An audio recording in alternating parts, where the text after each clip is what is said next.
ต้องยามเมื่อได้ดีอย่าหนีปีน้องบะมะหวังคองลืมกุลยามเมื่อขี่จ้างได้นั่งเป็นขุนอย่าลืมต้นทุนหนุนมาแต่ต้นหนุนมาแต่ต้นขอความผาสุกในธรรมจงมีแก่โยมป่อโยมแม่คนเฒ่าคนแก่นักศีลนักบุญโยมแม่ทุกคนมีหัวใจ อันบริสุทธิ์ผุดพองกึดถึงธรรมะคำสอนขององค์สมเด็จพระชินวรสัมมาสัมพุทธเจ้าก็เลยติดตามฟังเทศน์ฟังธรรมฟังตุฟังพระจุตนจุองค์ตีได้มาออกอากาศในขึ้นวิทยุ106.5 ยามเมื่อ5 โมงถึง6 โมงตะกี้พระอาจารย์ก็ฮือสัมมเนรพิสี่เนนจันม.4ได้มาอ่านธรรมอานิสงส์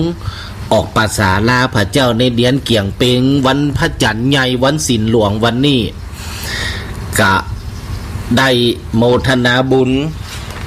คณะศรัทธาญาติโยมที่ได้ร่วมใจกันเป็นเจ้าภาพเจ้าศรัทธาปูจากัน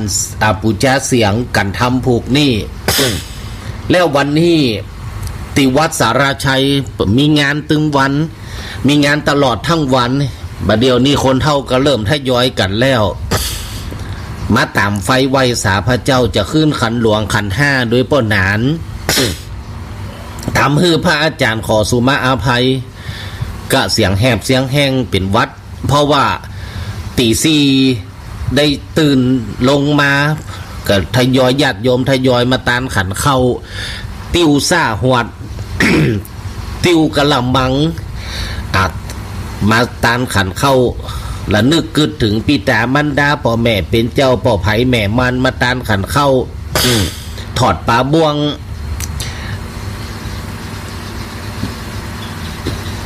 แนะนำอาหารการกินมา ตานขันเข้าคือป่อและแม่กะพระอาจารย์ก็เปิดพัดลมโต ตี 4 ตี 5 6 โมง 7 โมง 8 โมงไปปุ้นปั่นศีลไปปั่นศีลแล้วก็ไปเข้าโบสถ์ไปเข้าโบสถ์ที่วัดเจ้าคณะไปเข้าโบสถ์มาปบกะขึ้นไปเตะทำอานิสงส์ออกพรรษาคนเท่ากับมาสละสลงกำขันขมิ้นส้มปล่อยใส่อ่องสละสลงพระเจ้าดวงดีพระเจ้าแสนแส่พระเจ้าลีข้อสวะล่ากันไปกับมาออกวิทยุบัดได้เตรียมอย่างซักอย่างขอสู่มาอภัยโยมพ่อโยมแม่ก็เดี๋ยวอังการหน้าก่อนนอก็จะได้อ่านธรรมแล้วก็มาเล่านิทานวันนี้บัตตาเตี่ยเขาขายเฮ็ดล้มด้วยกันก่อนอีพ่ออีแม่สามารถกระลิงกิ้งกลางมาขายเฮ็ดล้มไปจนถึงปุ้น1 ทุ่มปุ้นน่ะนี่ได้อ่านธรรมอยู่สักอย่างก็บ่ฮู้ว่าจะเอาอย่างมา นิทานธรรมก็คงจะได้ระดับอานิสงส์ออกพรรษา บัดเต้าแต่นั่นวัตถุประสงค์ของพระอาจารย์ก็ได้มาเข้าเวรในวันอังคารแล้วก็ทุกวันอังคารอย่างมามีการงาน อุตส่าห์ว่าเรียกวันที่พระอาจารย์หยุดวันอังคารนี่มันได้สอนเนนมันได้สอนนักธรรมมันได้สอนม.1 ถึงม.6 มันว่างวันอังคารก็เลยเรียกเอาวันที่ว่างผากฏว่ามันไปจ้าเอ12 เปงไปจ้าเอ อ่านกุยสลาของวัดพระธาตุลำปางหลวงเมียเดียนดับวันนั้นเนาะ วันเดียนดับวันนั้นก็ไปจ้าเออ่านเส้นสลาก62 เส้นปัดโท วัดลำปางหลวงตากแดดตากฝน62 เส้นแล้วก็มาจ้าเออังการนี่ก็เดียนเกียงเปงกิจกรรมตั้งแต่ตี 4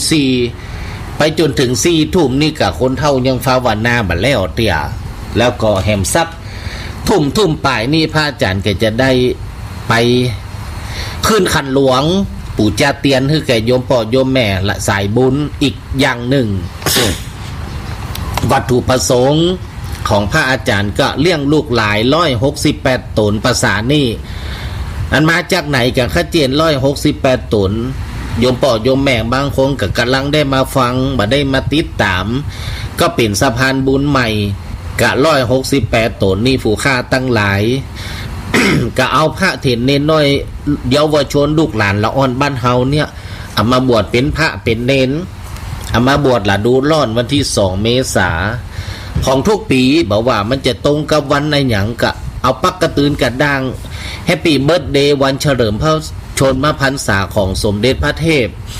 พระอาจารย์กระบวชทื่อเปิ้นเพราะว่าสมเด็จพระเทพเปิ้นทรงพระอาจารย์เฮียนหนังสือที่มหาวิทยาลัยเจียงใหม่กะบ่ลืมพระคุณผู้ที่มีพระคุณเหมือนพระอาจารย์ได้ว่าไปตะกี้ได้สันเข้าเม็ดอิ่มเซ็ตนั่นหนาอย่าลืมศรัทธาพ่อแม่เป็นเจ้ายามได้กินป่าอย่าลืมซ่าเข้าค้นแข็งเฮือเฮาอิ่มต้องยามเมื่อได้ดีอย่าหนีปีน้องบ่มาอ่วงคองลืมกุลยามเมื่อขี้จ้างได้นั่งเป็นขุนอย่าลืมต้นทุนนูนมาแต่ต้นรายชื่อของโยมพ่อโยมแม่ที่ร่วมทำบุญกับพระอาจารย์นี่ มาพอเตอะพระอาจารย์กับบ่เคยเอารายชื่อที่โยมพ่อโยมแม่ ใส่ซองข่าวนี่เอาขึ้นแต่นแก้วเอาไว้ฮื้อพระฮื้อเนน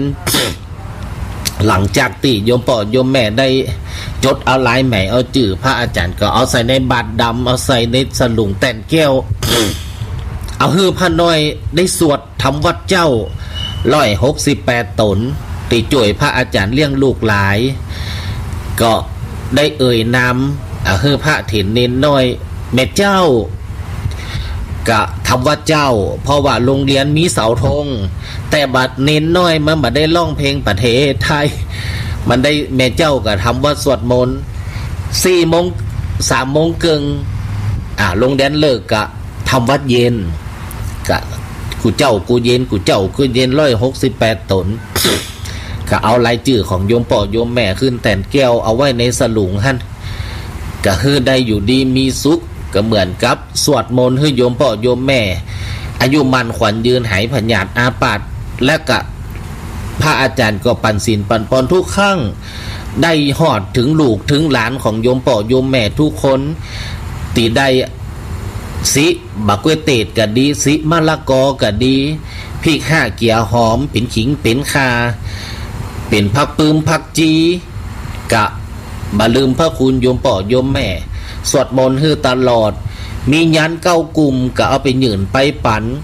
โยมพ่อโยมแม่กินข้าวบะลำกินน้ำบะลงพระอาจารย์ก็เอาน้ำเฟิงเอายาขวนไก่แก้วไปบำรุงธาตุบ่เป็นพิษเป็นภัยหยังน้ำพึ่งพระอาจารย์นี่เอาไปวิจัยได้เลยบ่เป็นน้ำพึ่งปลอมน้ำพึ่งมาจากของบริสุทธิ์บน8 ดอยสะอาดปราศจากน้ำตาลก็เป็นน้ำพึ่งป่าน้ำพึ่งแต้100%เอาของดีฮื้อโยมพ่อโยมแม่บ่ได้เอาของปลอมเอาไปฮื้อเปิ้นเพราะว่าเกิดมันมีน้ำตาลไปโยมพ่อโยมแม่จะเป็นเบาหวานไขมันความดันก็เอาของอันบริสุทธิ์ของแต้100%ปันเปอร์เซ็นต์ยามเมื่อพ่อแม่เน้นต่อหูกต่อเสียแมวกับต่อเสียเช้าเข่าก็ดีต่อถุงย่ำก็เอาไปปั่นให้โยมพ่อโยมแม่เป็นของฝากเอาไว้เป็นขวัญถุงเอาหาเงินหาคำเงินแสนเงินล้านไปหาครูบาบุญจุ่มไปหาครูบาน้อยครูบาตันใดก็เอาไฟแม่มือให้เปิ่นมน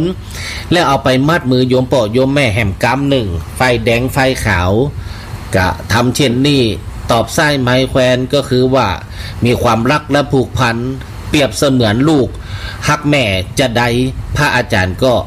ปฏิบัติแบบนั้นเพราะว่าโยมแม่ทุกคนได้เสียสละรวบรวมอาหารการกินเพื่อพระอาจารย์เลี้ยงลูกหลายแต่หากว่าโยมแม่โยมพ่อบ่ได้จ่วยจะอีเดือนหนึ่งมันก็เป็นหลายหมื่นเป็นแสนถึงข้าวสารถึงน้ำดื่มถึงจะใครพี่5 เกียหอมมันได้ซื้อถึงหมดมาแจกของฟรี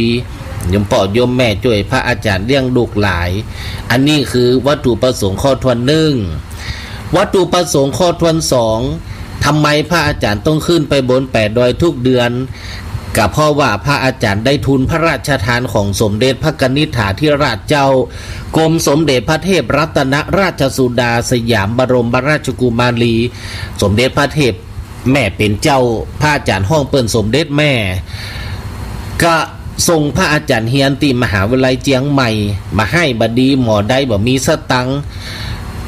ก็บ่สามารถเฮียนได้เพราะกะเทอมมันแป้งหนังสือพระอาจารย์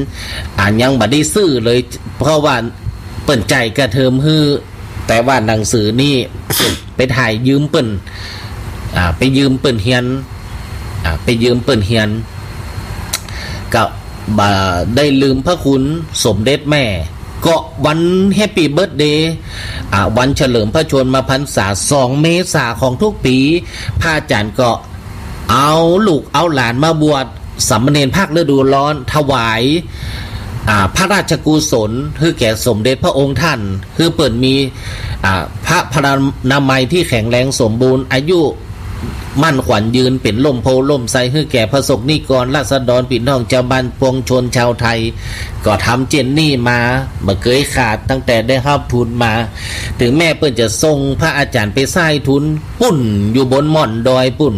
อยู่บนแปดดอยไปคูดอยมาแล้ว2 ภาษา 2 ปีก็ไปเห็นความทุกข์ยากไร้เข็นใจของราษฎรพี่น้องเจ้าบ้านเป็นหมู่บ้านที่บ่มีไฟฟ้าบ่มีน้ำประปาบ่มีบัตรประชาชนหันความทุกข์ยากไร้เข็นใจ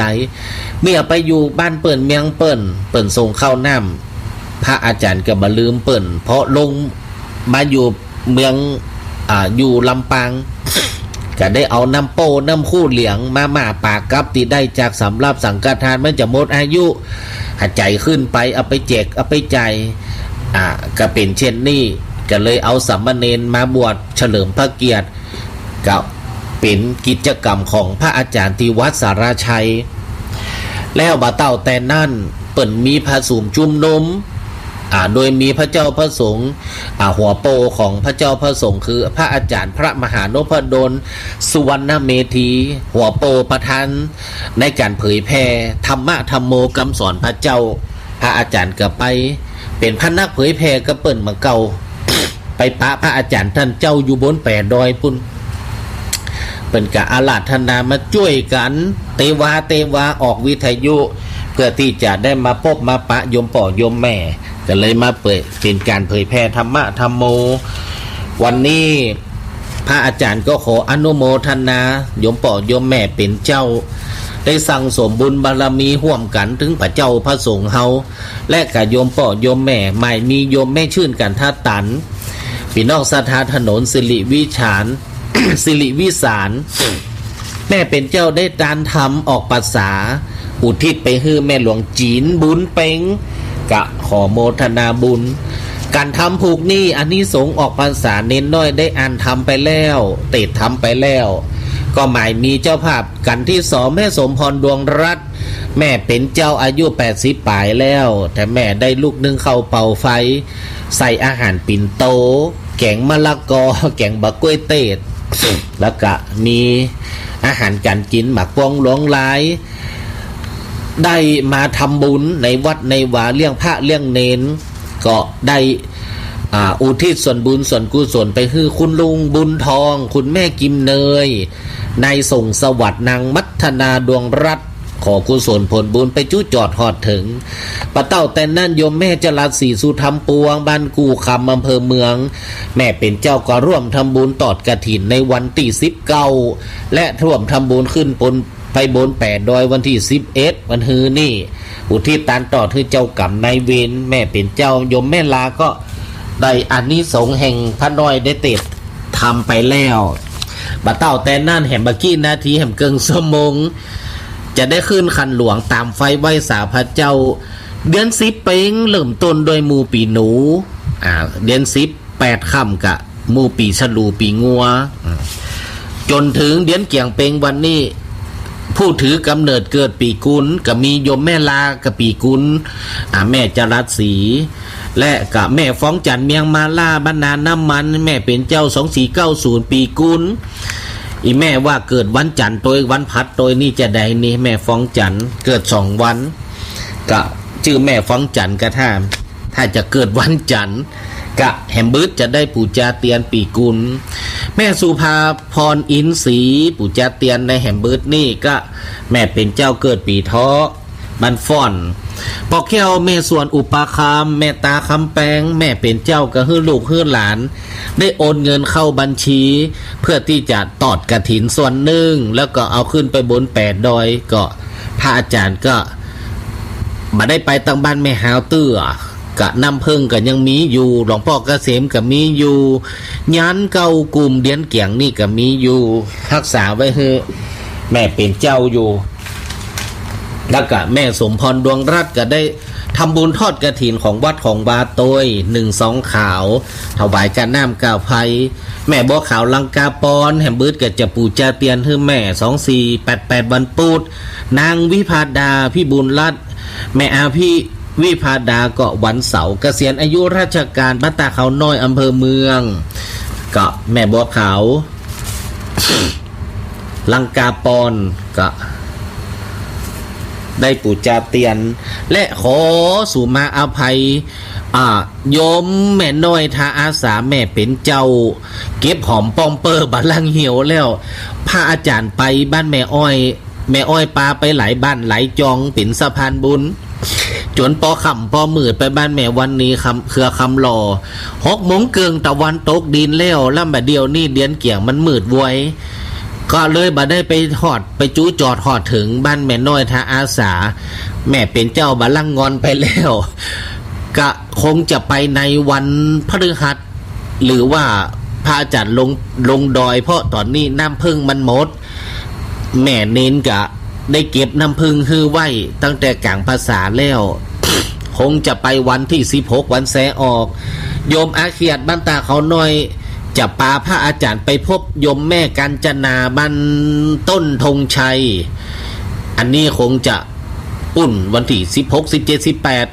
18ก่อนงานกฐินโยมอาเขียดก็จะอาราธนาพระอาจารย์ไปพบโยมแม่ท่านหนึ่งชื่อว่าแม่กัญจนาบาดได้หันหน้าหันตาแม่เป็นเจ้าได้ติดตามฟังรายการและร่วมทำบุญฝากสิ่งของมาหมักปองหลวงหลายทำบุญเป็นปัจจัยก็จะได้เอายันเก้ากลุ่มไปมัดมือโยมแม่กัญจนาบ้านต้นธงชัยแล้วก็จะลวดไปบ้านแม่น้อยทาอาสาเพราะว่าแปะเป็น2 เตี้ยโยมแม่วันนี้เครือคำรอแม่เป็นเจ้าก็ได้สิบะนาวสิมะกล้วยเต้สิมะละกอหน่อไม้เสื้อผ้าร่วมทำบุญปัจจัย1-2 ขาว ก็เอาไว้คือพระอาจารย์เลี้ยงลูกหลาย168 ตน2 ขาวที่2กับแม่วันดีเครือคำรอวัตถุประสงค์ก็ร่วมทำบุญขึ้นไปบน8 ดอยในวันที่11วันเสาร์ที่11 ข่าวที่3แม่เป็นเจ้าทำบุญ3 ข่าวที่3กับทำบุญกฐินในวันที่19หาทุนทรัพย์ซ่อมแซมศาลาการประเรียนศาลาบาทไปเหนือไปใต้เปลี่ยนลื้อหลังคาเพราะว่ามันหัวกันเลยถ้าอาจารย์และคณะกรรมการก็จะได้ลื้อกระเบียงซื้อกระเบียงหลังคามาเปลี่ยนใหม่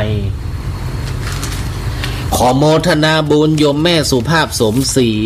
ประธานชมชวนบ้านสีกั้มในขณะที่พระอาจารย์อ่านนี่แม่ท่านใดกะลิงกิ้งก้างมากะได้เนอเพราะวันนี้เขาขายเฮ็ดล้มกันไปก่อนมาได้อ่านทำเตี่ยวันนี้มาได้บ่ฮู้จะเอานิทานทำเรื่องอย่างมาอ่านกันยังสลือแต่ว่าวันนี้ยังมาได้ฉันยาตัวใดเตี่ยเพราะว่าพระอาจารย์ตีซีนั่งต่อพัดลมเอาพัดลมมาเปิดเบอร์2แหมซ้ำเอามาต่อนั่งปั่นปอนเปิ่นกระทะย้อยกันเข้าออกเอาป่าบ่วงมาตานเพราะพระอาจารย์เก็บป่าบ่วงไว้จะเอายัดใส่ตู้เย็นแล้วก็จะเอาไปทอดไปฉันไปบนดอยไปวันเสาร์ที่11นี่ไปสั่นเข้าเคียนภูมิพลแล้วก็ตีนฟ้ายกเคียนภูมิพลแล้วก็ปุ่นไปฉันเพนที่บ้านน้องเน้นไปฉันเพนบ้านน้องเน้นขออนุโมทนาโยมแม่สุภาพสมศรีเปิดห้องแม่หลวงก็จะประธานชุมชนบ้านสีกั้มแม่เป็นเจ้าก็ได้รวบรวมเสื้อผ้าคือก็1 ลำรถแล้วก็มี พืชผักสวนครัวแม่เป็นเจ้ากับไปจ่ายตลาดซื้อกันลำ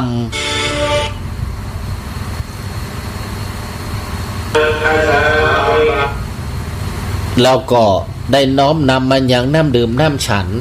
ก็ขอโมทนาบุญโยมแม่สุภาพสมศรีอนุโมทนาโยมแม่สุภาพสมศรีนางสาวสาวิตรีวงฟันนายสรัญยูสมศรีนางสาวสุดารัตน์สมศรีประธานชุมชนบ้านสีกั้มขอโมทนาบุญโยมแม่จำลองสุญาเหล็กบ้านสีกั้มแม่เป็นเจ้าก็ได้สิมะละกอ1 ถุงมะม่วงบะนาว1 ถุงบะคูดตุน2 ถุงกะโมทนาบุญ แล้วกะตุนกับมันมีหลายมัดบางครั้งบางทีศพเปิดมาอยู่ที่วัดพระอาจารย์ก็เอาไปปั่นฮือไปทำบุญแห่งกรรมเอาไปฮืองานศพเปิ่นปอกต่ำส้มเปิ่นกะปีกเอามาส่งคือสามวันเห็นแถมรอบหนึ่งก็มีอย่างกับปั่นกันในงานในชุมชนแล้วก็ วันผูกเป็นต้นไปกับคนเฒ่าคนแก่ก็คงจะได้เริ่มทยอยกันมาเหลาไม้เหลาตอก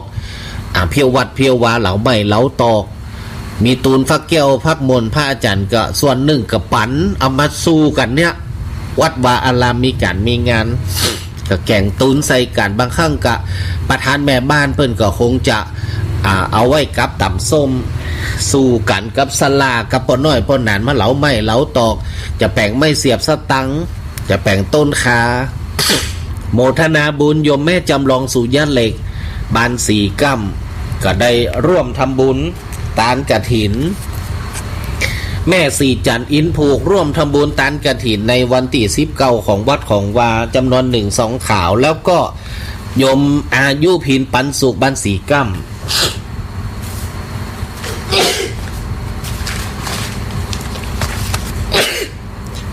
แล้วก็สายบุญของโยมแม่อ้อยบ้านวังหม้อร่วมทำบุญเป็นสะพานบุญนำพระอาจารย์ไปพบแม่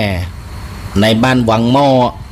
เพื่อที่จะทำการรวบรวมเสื้อผ้าให้ได้1 ลำรถจะได้ออกเดินทางในวันเสาร์ที่11วันเสาร์ที่11ไปท่า2 ยางจังหวัดตากบ้านของสามเณรโยมอาธนิดาตาจีนกะได้ฟังวิทยุก็เลยไปซื้อยาหัวแงวยาพารา20 แผงแล้ว30 แผงแล้วก็ขนมเลขนมเกี๊ยบกุ้งวัตถุประสงค์คือฝากพระอาจารย์ขึ้นไปมอบแบ่งปันยานั่นเอาให้คนเฒ่าคนแก่บน8 ดอยข้าวต้มขนมก็เอาแจกละเด็กละอ่อนบน8 ดอยมีตุ๊กตาตัวขอโมทนาบุญแล้วก็ โยมอาเขียดโยมอาธนิดาตาจีนบ้านวังหม้อจะพาพระอาจารย์ไปพบโยมแม่กาญจนากะตื่นเต้นอยากเห็นโยมแม่กาญจนากะจะไปมัดมือโยมแม่บ้านต้นธงชัยเป็นไผ่ผู้ใดบ่ฮู้ก็จะได้ไปมัดมือโยมแม่ซึ่งโยมแม่ก็ได้ฝากสิ่งของฝากปัจจัยร่วมทำบุญสายบุญของพระอาจารย์อยู่เป็นประจำก็ยังบ่ได้ไปมัดมือโยมแม่เตื้อปะเต้าแต่นั่นในวันพฤหัสที่9ก็คงจะไปสายบุญของโยมแม่สมจิตอินทรวิจิตรรวบรวมเสื้อผ้าเดียวพระอาจารย์คงจะได้ไปปั่นศีลปั่นปอนที่บ้านฟ่อนเนาะโยมแม่เป็นเจ้าได้กระลิงกิ้งกลางมาแล้วก็ขอโมทนาบุญโยมอาวสุมเมธแม่พองรัตน์พิลาแก้วบ้านวังหม้อได้ร่วมทำบุญกฐินในวันที่19ของวัดสาราชัยแล้วก็ได้ทำบุญถวายพระอาจารย์ขึ้นไปบน8 ดอยในวันเสาร์ที่11แม่บุญเทียมตาคำแม่สีมอนทองคำได้ถวายลูกพระลูกเน้นและก็ได้ถวายพระอาจารย์เลี้ยงลูกหลายวัตถุประสงค์คือสร้างโรงทานแม่ทองคำได้ทำบุญเลี้ยงพระเลี้ยงเนร168 ตนแม่แก้วนาทองคำก็ได้ร่วมทำบุญเลี้ยงพระเลี้ยงเนร168 ตนพ่อเหรียญแม่มาลัยกาจารี ก็ได้ร่วมทำบุญขึ้นไปบน8 ดอยตานเสื้อตานผ้าเครื่องนุ่งครัวทรงอุทิศให้นางสาวนัชนนกาจารีลูกสาวของเปิ้ลก็โมทนาบุญต่อไปก็จะเป็นสายบุญของโยมแม่พี่กุลวงแก้วพ่ออาลีวงแก้วก็ได้นิมนต์พระอาจารย์ไปตีบ้านแม่ยิ่ง บ้านแม่ยิ่งตำบลหนองลมอำเภอห้างฉัดจังหวัดลำปางกะพ่ออาลีแม่พี่กุลวงแก้วกะได้สิบะละกอสิบะกล้วยเตดบันนาวมีขาจะไข่มีตุนพักแก้ฟักแก้วฟักมนก็ขอโมทนาบุญแล้วกับปัจจัย1-2ข่าวเลี้ยงพระเลี้ยงเนนลงทานจังหันมือนี่168 ตนจะได้ฉันเข้าเจ้า7 โมงกึ่งฉันเข้าบัดตอน11 โมงกึ่งโยมอาพัชรีปวงคำและก็ลูกหลานของอาทุกคนได้มีปัจจัยน้ำดื่มข้าวแตนเป็นตุนน้ำป่าเป็นบะคูดโยมแม่ศีลาอินตะวังก็ได้มีปัจจัยมีเสื้อมีผ้าแม่เลาะบันลิงก้าน ได้มีเสื้อผ้าแม่เหลวบันลิงก้านก็ได้ร่วมกันรวบรวมเสื้อผ้าโยมอานฤมลสุกิโมโตบ้านแม่ยิ่งห้างชัดได้ถวายปัจจัยข้าวแต่น้ำดื่มแล้วก็ตูน1 มัดอาจจะในกาละวันนี้ก็ไม่มีโยมแม่พี่กุลวงแก้วและพ่ออาลีหาได้มันยังปัจจัยเพื่อที่จะทำบุญตอดกฐินสามัคคีแม่สรัญญาแม่เหมียนสุขวิเศษนางสาวพรธิดาแม่ป้อมป้อมสุขวิเศษได้ตาลมาไวบะหมี่กึ่งสำเร็จรูปยำจ้างน้อยงุ่นเส้นใส่ผลปากกระป๋องปากกับเป็นเกียเป็นยาสีฟันแป้งสีฟันกระโถนแก้วน้ำเป็นอ่องเป็นบาพักมนหนังสือแถมกอง1แล้วก็ดอกหมากปู่หมากเมียหมากแม่ขอโมทนาบุญวัตถุประสงค์มี2 ข้อของแม่สรัญญาแม่เหมียนสุขวิเศษคือนำบะหมี่ไปทำอาหารเลี้ยงพระเลี้ยงเนนเป็นก๊อกเป็นแก้วเป็นกระไลเป็นอ่องนั่นก็เอาขึ้นไปบน8 ดอยพร้อมกับด้วยยาสีฟันแปรงฟันโมทนาบุญสายบุญของโยมแม่ขันคำอินตะใจกะได้ร่วมทำบุญสร้างโรงทานเพื่อที่จะเอาโรงทานอันนี้ทำบุญในเดือนเกี่ยงเป็งออกพรรษาตานฮือป้อนันมีอินตะวังแม่หลวงสุขอินตะวังก็ขอโมทนาบุญโยมแม่ขันคำอินตะใจได้ตานฮือป่อและแม่ตระกูลอินตะวังปีแสงเดือนทิตะและอาเกียรติภูมิทิตะนายเกียรติภูมิทิตะก็ได้ปูจาเตียนในค่ำของคืนวันนี้โยมแม่ลาอินตะวังได้เกิดวันศุกร์2493 แม่ลาจะได้ปู่จาเตียนในค่ำของคืนวันนี้เดือนงามเดือนดีวันพระใหญ่วันศีลหลวงเดือนเกี่ยงเป็งปู่จาเตียนนางพัชชาอินตะวังปีจอวันอาทิตย์บ้านแม่ยิ่งเด็กชายธีรเทพสาวเดินก็เกิดวันพุธปู่จาเตียนในค่ำของคืนวันนี้ขอโมทนาบุญโยมแม่ลาอินตะวังได้ร่วมทำบุญเลี้ยงพระเลี้ยงเนนเอาอดุลอินตะใจบ้านตาล่อปีอ้อยอินตะใจกับบ้านตาล่อกะ1 ตุลาเดือนตุลานี่เป็นเดือนเกิดของเอาอดุลเกิดจึงได้ลวดปู่จาเตียนในเดือนเกี่ยงนฤมลสุกิโมโตบ้านแม่ยิ่งก็ได้สร้างโรงทานเพื่อจะทำบุญตานคือพ่อจันตาแม่จันติบโมคำก็ขอโมทนาบุญแม่เหมียนแม่สรัญญาและปิป้อมสุขวิเศษก็ได้ร่วมทำบุญสร้างโรงทานจังหันมือนี้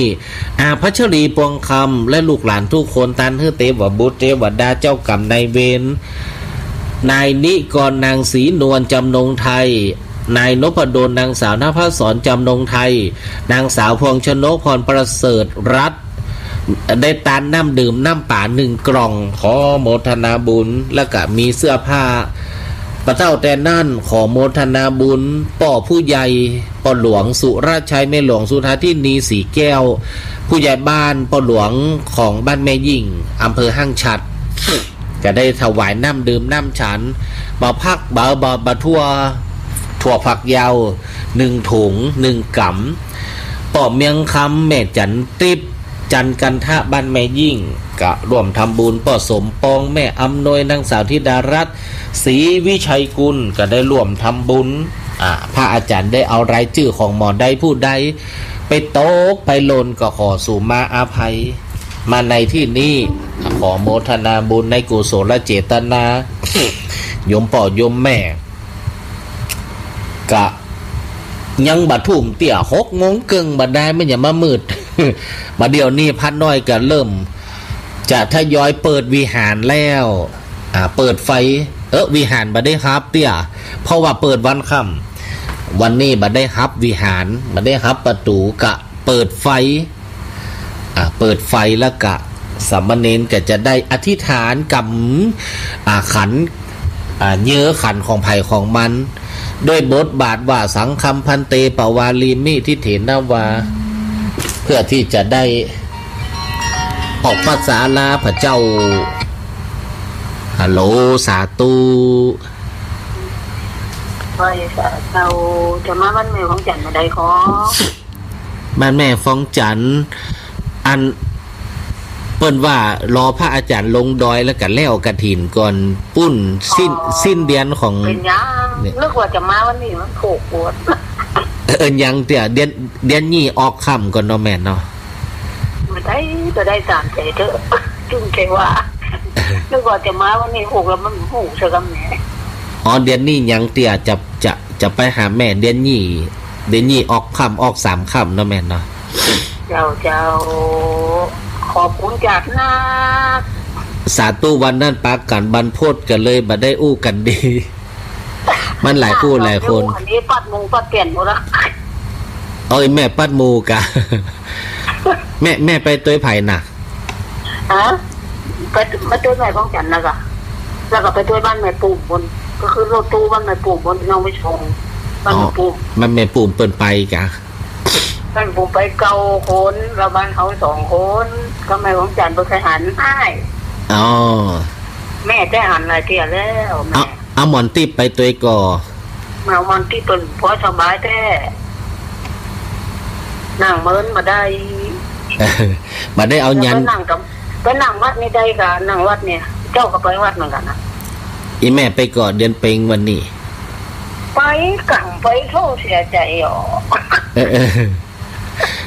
เข้าแล้วก็ทุกวัดทุกวะแหมวันฉุนนั่นรุ่นตะลามเจ้าอาจารย์นี่เนี่ย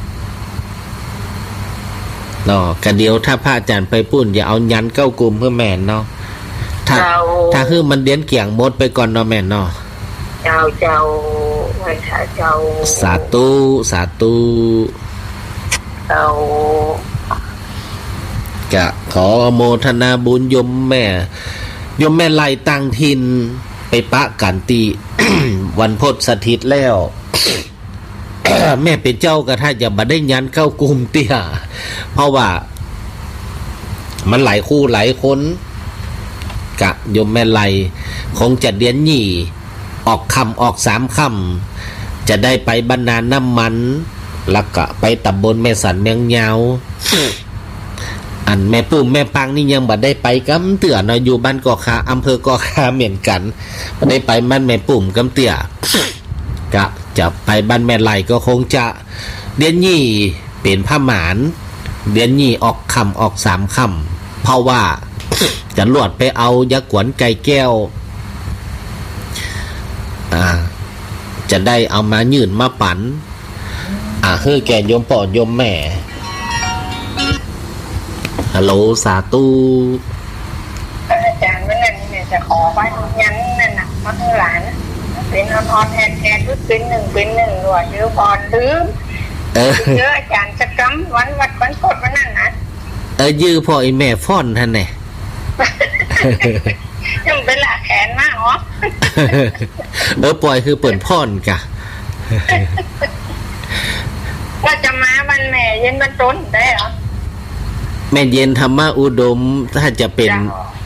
อันอย่างก็จะเอาน้ำเฟืองไปคือเปิ่นเพราะว่าบัดเดี๋ยวนี้น้ำเฟืองหมดแล้ว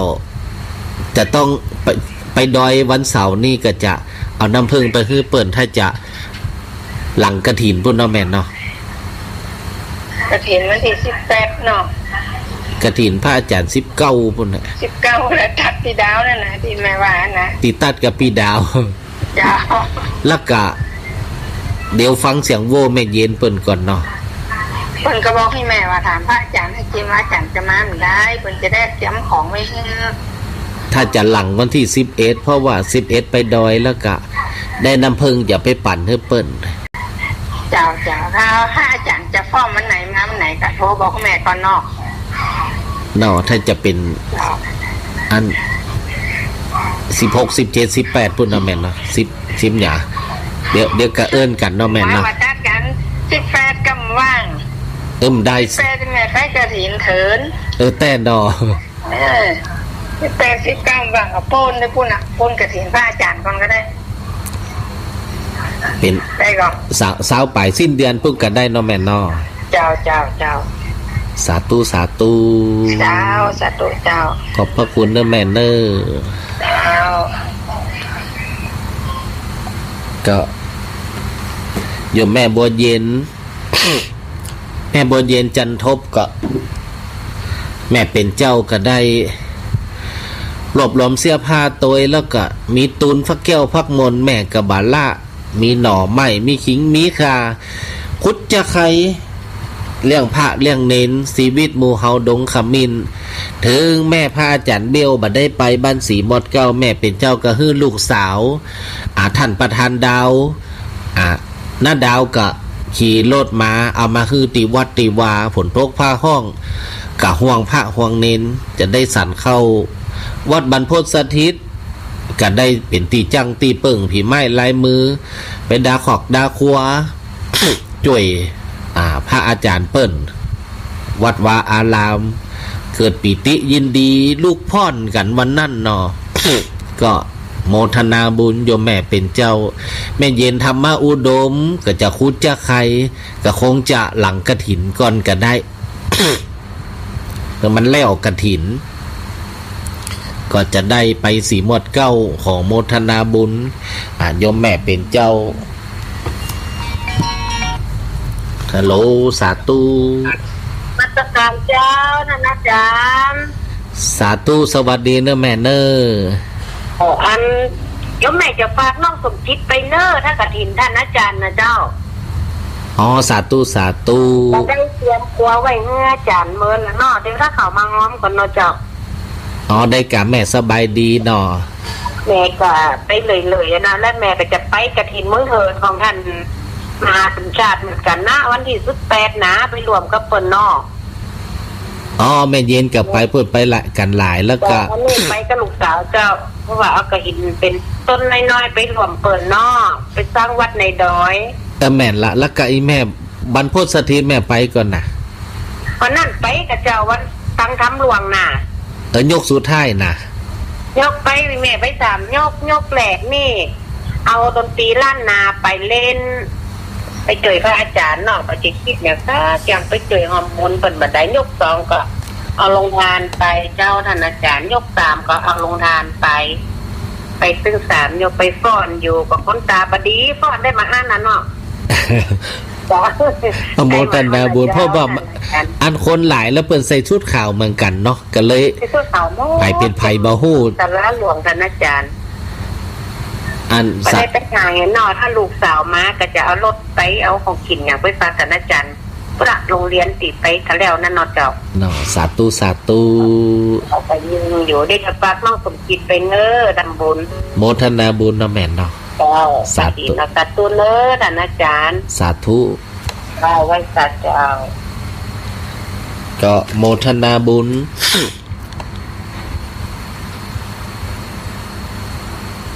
ขอกุศลเจตนาโยมแม่กับแก้วสีอินแก้วพี่น้องสถาบันกล้วย ก็ได้ไปบ้านโยมแม่ครั้งหนึ่งแล้วก็โยมแม่เป็นเจ้ากะ ไป2 เตี้ยเนาะโยมแม่กะเป็นสะพานบุญไป ที่ชุมชนป่าแล้วนาราชพ่อแถมเตื้อแล้วก็การเคหะแถมเตื้อโยมแม่เป็นสะพานบุญคือพี่น้องป้องไปได้รวบรวมเสื้อผ้าเป็นอาหารการกิน ช่วยพระอาจารย์เลี้ยงลูกหลายแล้วก็แม่เป็นเจ้าก็ได้ไปที่โรงเรียนพระปริยัติธรรมโอ้วันนั้นฝนตกฟ้าห้องแม่เป็นเจ้ากับบุญได้โทรศัพท์มาในวันนี้ก็ขอโมทนาบุญโยมแม่เป็นเจ้าก็ขออนุโมทนาในกุศลเจตนาที่สั่งสมบุญปัตรมีโยมแม่บ่เย็นก็ได้ สั่งสมบุญปารมีปีแล้วแม่โบเย็นมาฟ้อนกฐินที่วัดสารชัยแล้วก็ปาญาติโยมมาหลายคู่หลายคนเดือนจีปีใหม่แม่เป็นเจ้าก็มาเป็นประจำบ่าได้ละลูกพระลูกเน้นคุดจะใครขิงขาจะใคร แม่เป็นเจ้าก็มีมะละกอกะสิมะละกอมีบะกล้วยเตดกะสิบะกล้วยเตดกะขอโมทนาบุญสายบุญของโยมแม่ทุกๆคนโยมแม่กับแก้วสีอินแก้วนี่ก็เป็นสะพานบุญหลายๆครั้งแล้วก็โยมแม่สมจิตอินทรวิจิตนี่ก็วันที่9ก็พบกันและขอสู่มาอภัยโยมแม่น้อยทาอาสาบันตาโถก แปะโยมแม่สองเตี้ยแล้วเนาะเบียวโยมแม่ ที่ว่ามันบ่ฮอดบ่ถึงมันตาโถกก็ย้อนว่าโยมแม่อ้อยเปิ้นเป็นสะพานบุญปาพระอาจารย์ไปหลายบ้านหลายจองสตาร์ทตีบ่ายโมงจนถึงตะวันตกดินกับมัน5 โมงป่ายบ่ได้มันก็มืดไวไปถึงบ้านโยมแม่วันนี้ก็ไปแบกไหหน่อไม้มา ก็ค่ำก็มืดก็เลย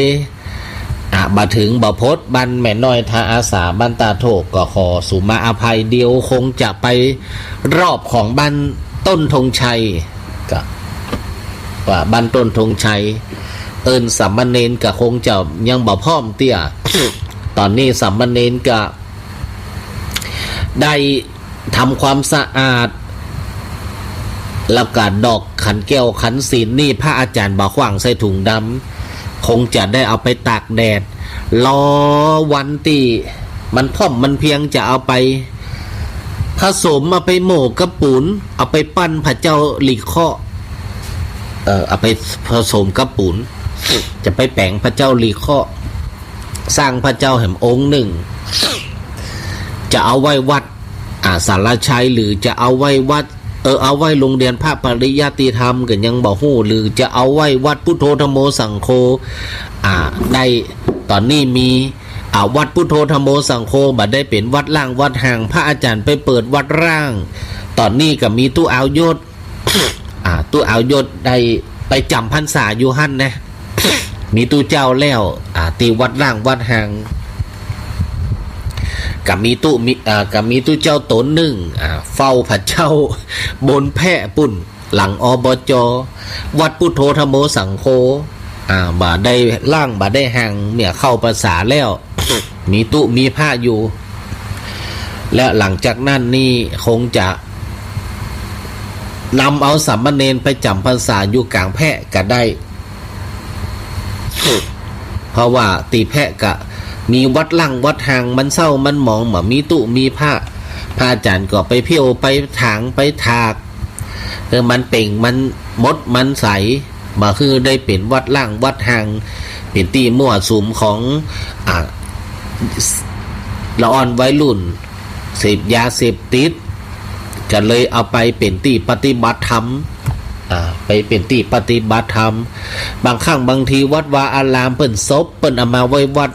แห่แหนเต้นเต้เสียงดังก็เลยไปอยู่ปุ่นวัดแพร่พ่องอยู่โรงเรียนปริยัติธรรมพ่อง อยู่วัดแพร่พ่องบางครั้งก็ตรวจการบ้านของเน้นน้อยจะต้องอาศัยความสงบภาวนาเวลาขึ้นขันหลวงปัญจมาเลจิโนนาโถปโตสัมโพธิมุตตมังคู่เก้าคู่ตายคู่ปลายล่ะคู่เก้าคู่ตายคู่ปลายล่ะคู่ยัง30ไปตามหน้า50ไปตามหลังขึ้นขันหลวงจะต้องอาศัยจิตสมาธิอันแน่วแน่4เตียนกันลิกเตียนเวลามันเปิดเพลงแห่ในวัดในวามันกันลิกโอ้กระบะให้ท่าบะให้ท่า ก็เลยต้องอาศัยสถานที่อันสงบแบบมีเสียงเปิดเพลง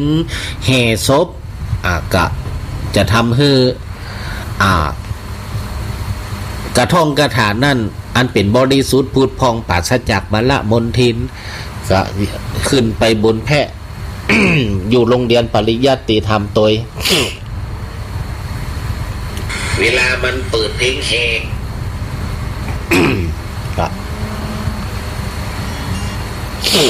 ฮัลโหลสาธุพระอาจารย์เจ้าหอมแม่หอมกระถิ่น200เด้อสาธุจำได้ป่ะว่าแม่ไง แม่สุขคำปานแล้ว บ้านดอนตันวันนั้นนี้แม่ได้ยันเก้ากลุ่มละนอเจ้าได้แล้วฝากไว้ให้น้องก้อยกะน้องก้อยเปิดใครได้ไว้กล้าไว้ขายไว้เดินทางไม่ขับไม่คืนกล้าเจ้าได้แล้วยังบ่ได้มา3อันนะแม่เอาไว้อันหนึ่งเอาน้องก้อยอันแล้วก็เอาเพื่อนหลานสาวอันบ่ได้ฝากแม่บ่ได้ฝากอเดียวอันของลูกครอบครัวจันทวังเดี๋ยวถ้าได้เดี๋ยวพระอาจารย์ไปตำปุ้นก็จะเอาฝากให้แม่เนาะเอาแจกแม่เนาะเจ้าต้องเป็นห่วงอันเดี๋ยวแม่หอมกระถิ่นกว่าจะได้ไปเลยจะได้ไปด้วยแม่ยินอันวัดอย่างปุ่นก็ได้อาจารย์ตาเมียงเถินนั่นน่ะพอห้าปากมันแล้วอีเนี่ยเจ้าสาธุแม่หอมกระถิ่นนั่นพระอาจารย์จะ200ให้น้องก้อยโอนไปเด้อสาธุเจ้าขอบพระคุณนะแม่นอเจ้าก็โมทนาบุญวันนี้เป็นวันขายเฮ็ดลมกันพระอาจารย์วันเดียนเกี่ยงเปงนี่มันบ่ได้อ่านธรรมเพราะว่าธรรมแต่ละธรรมมันมีหลายผูกอ่านธรรมแล้วก็เอามาเล่าเป็นนิยายธรรมเปิดห้องว่าตุเจ้าเหล่านิทานวันนี้กับโมทนาบุญ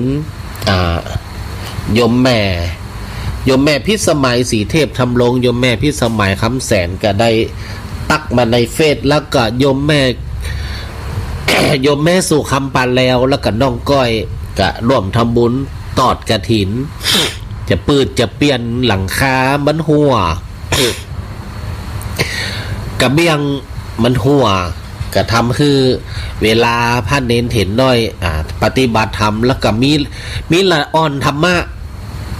ทุกวันเสาร์อาทิตย์นี่พระอาจารย์เอาละอ่อนบ้านเฮาตึงยิงตึงใจ ละอ่อนที่โรงเรียนชุมชนบ้านเฮาเนี่ยบ้านศาลาเนี่ยที่เกาะขาเอามาปฏิบัติธรรมเดินจงกรมสวดสรพันยาปิดโครงการไปเมื่อวันที่5นี้แล้วปิดโครงการเขาละอ่อนมาวัดมาวามาเพียววัดมาสวดมนต์ตั้งแต่เดือน10เพ็งจนถึงเดือนเกี่ยงเพ็งนี่ปิดโครงการไปแล้วแล้วก็วันพฤหัสที่9ก็จะเอาละอ่อนหมูนี่ขึ้นรถไฟไปพอหมูเด้งไปแอวสวนสัตว์เป็นขวัญและกำลังใจให้ละอ่อนมากวาดวัดมาเพียววัดมาสวดนุ่งขาวห่มขาวมาวัดมาวาเนาะ ก็เลยไปขึ้นรถไฟฟรีตี สถานีรถไฟไปลงเมียงเจียงใหม่กินข้าวตอนฉันข้าวตอนน้ำพริกขี้เล็กในรถไฟไปลงเมียงเจียงใหม่ไปพอจักกาบินแม่ลิมไปพอหมูเด้งไปพอเก้าไม้อู้ใดตีสันผีเสียตีบ้านสันผีเสียบ้านตาลุกกะ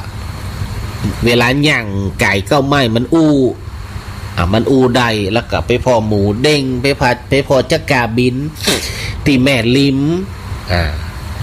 ก็เอาละอ่อนมูนี่ไปเปิดหูเปิดตาเป็นขวัญและกำลังใจละอ่อนมาเพียววัดเพียววาละอ่อนหนุ่งขาวห่มขาวมาสวดเป็นคนดีวัตถุประสงค์ละอ่อนมาวัดมาวาก็คือหวังจะคือเป็นคนดีเป็นคนมีศีลมีธรรมเป็นคนที่มีความรู้คู่คุณธรรมก็เลยปลูกฝังไม่อ่อนน้ำมันดัดง่าย ก็เลยเอามาปลูกฝังจริยธรรมไว้คือละอ่อนห่างไก่อบายมุกมันติดเกมเมาไปเล่นเกมเมาไปเล่นน้ำตาตกน้ำตาตายกับปีนายเป็นคนก็เลยเอามาวัดมาวาพ่อแม่เปิดกระอุ่นใจแล้วพ่อแม่ก็จะตัวไปขึ้นรถไฟวันที่9วันที่10เป็นการวันที่11เนาะขึ้นดอย11ขึ้นดอยวันที่9เอาละอ่อนไปฟอหมูเด้งขึ้นรถไฟไปแม่ลิมถ้าบักคำมามือก็จะขึ้นไปตีกระจกวัดดอยติไปย่างกระจกไปยื้อพอดอยติคำดอยขุนตานกะเป็นขวัญและกำลังใจให้แกละอ่อนเปิดมาวัดมาวากะในวันที่9โมทนาบุญยมแม่สุขคำปันแล้วน้องก้อยก็จะได้ร่วมทำบุญ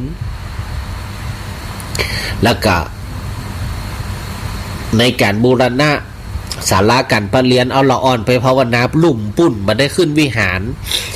เพราะว่าวิหารนี่คือคนเฒ่าคนแก่เปิ่นพังธรรมเปิ่นปฏิบัติธรรมส่วนละอ่อนนั่นก็เอาไว้ลุ่มก็เดินจงกรมต้องอาศัยสถานที่เดินขวาอย่างหนอไส้อย่างหนอแล้วก็จะต้องสายวิธีทัศน์เป็นสื่อการเรียนการสอนอบรมคุณธรรมจริยธรรม